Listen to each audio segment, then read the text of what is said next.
Chefs, you have arrived at the chopping block. I'm your host and chopped enthusiast, Samantha Seneviratne. I don't understand why the onions are there after we told you, especially myself, I didn't like raw onions. And I'm here to make you unchoppable You've been chopped. by correcting common mistakes from chopped history.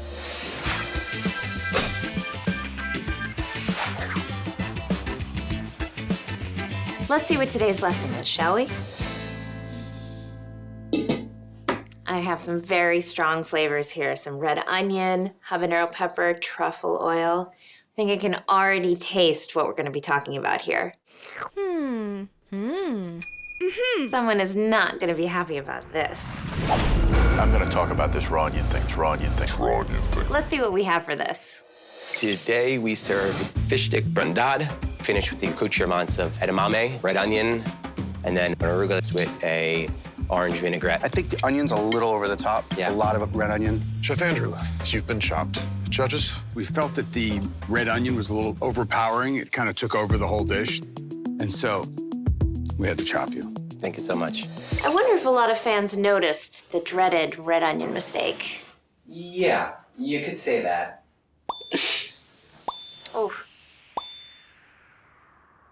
Wow. Well, there you have it. Overuse of strong or masking flavors happens a lot on the show. I don't know what was left in the truffle oil bottle when you were done. I think you made history. You made chopped truffle oil history. But it's not only overpowering ingredients like red onion and truffle oil that can sabotage a good meal. Something as simple as black pepper or balsamic vinegar, if used incorrectly or overused, can throw a dish into complete disarray.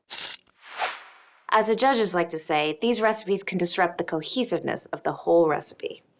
I just thought there was no cohesion. It just didn't come together for us as a cohesive dessert. There was no cohesiveness in the dish. The dish didn't achieve a cohesive whole, and that's why we had to chop you. My son Artie is the best, and he's a great eater, but if the flavors of a dish are too strong, he just won't touch it. So that's why today I'm gonna bake a chocolate beet cake. We have some butter, some large eggs, cocoa powder, and beets. You know, some people love them, some people hate them, but if you can figure out how to balance their strong flavor, you'll always have a winning dish. I have all my ingredients ready. I'm gonna get started on my cohesive and mouth-watering chocolate beet cake that won't overpower your taste buds. Let's cook. So the first thing we have to do is roast our beets. I only need 2 for my cake, and these go into a piece of foil. And we're just going to add a little bit of vegetable oil to help them cook evenly.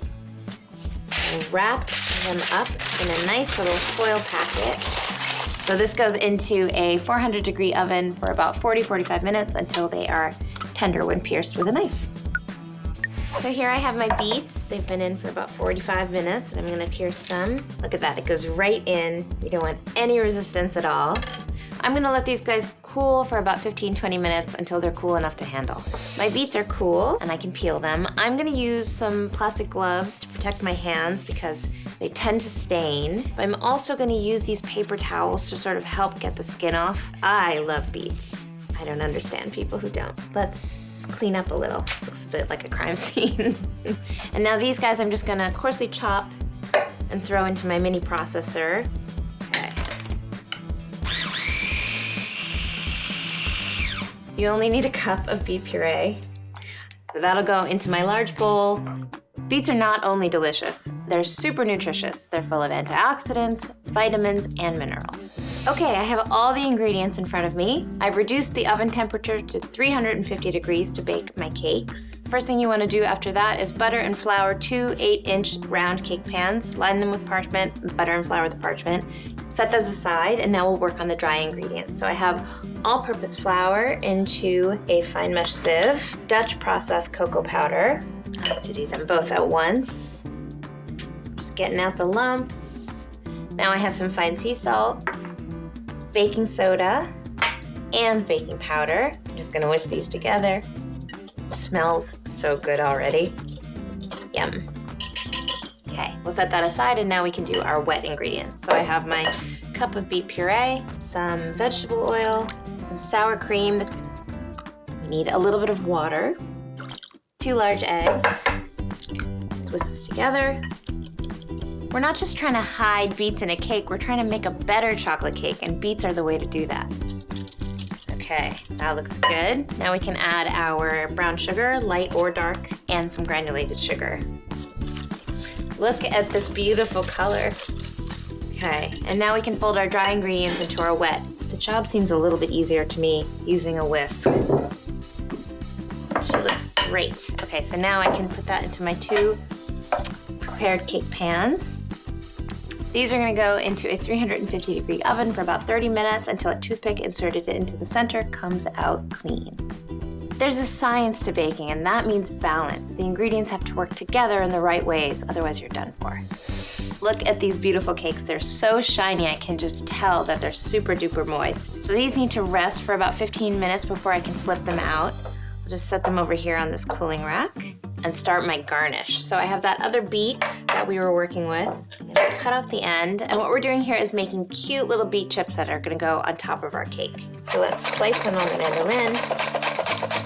What we're looking for are nice, beautiful, thin chips. We'll throw those in a bowl, a little bit more vegetable oil, and some granulated sugar.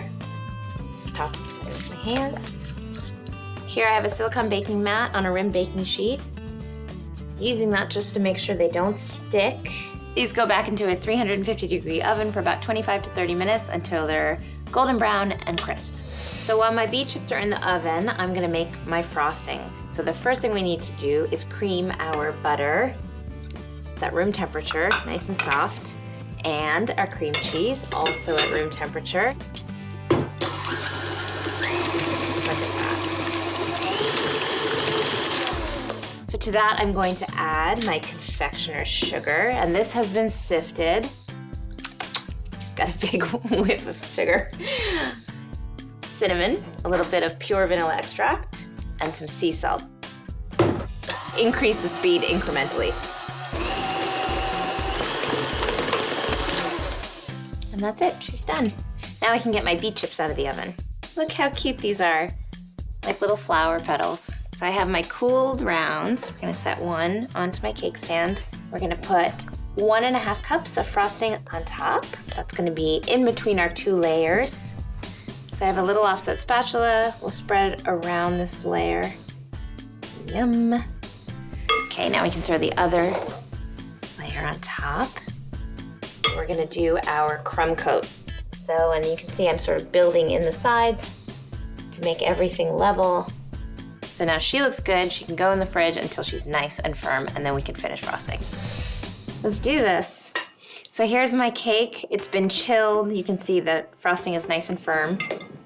So I can finish frosting her. So you wanna make sure you get frosting all the way down to the bottom of the cake.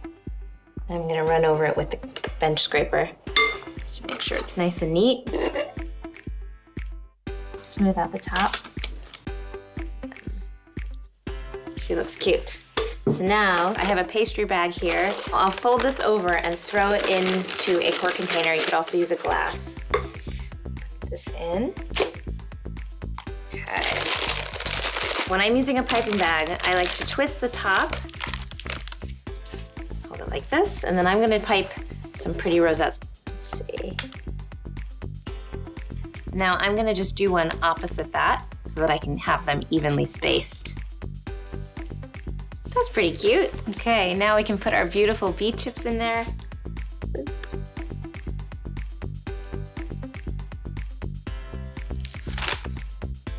Boop. How cute does that look? I'm going to transfer her to a platter, let her chill for about 30 minutes, and then she's ready to serve. Doesn't she look great? So I just transferred my cake to this beautiful cake stand, and I'm gonna finish off the edges with some extra frosting rosettes. Gotta make sure it looks nice and polished. The judges. This will also hide my cake round and just make everything look nice and neat. Yay. Adorable. Whose dish is on the chopping block. Oh no, you don't. This is a title-winning dessert. It's decadent, bold, and none of the flavors are stealing the show. Thanks for watching, and remember, don't get chopped.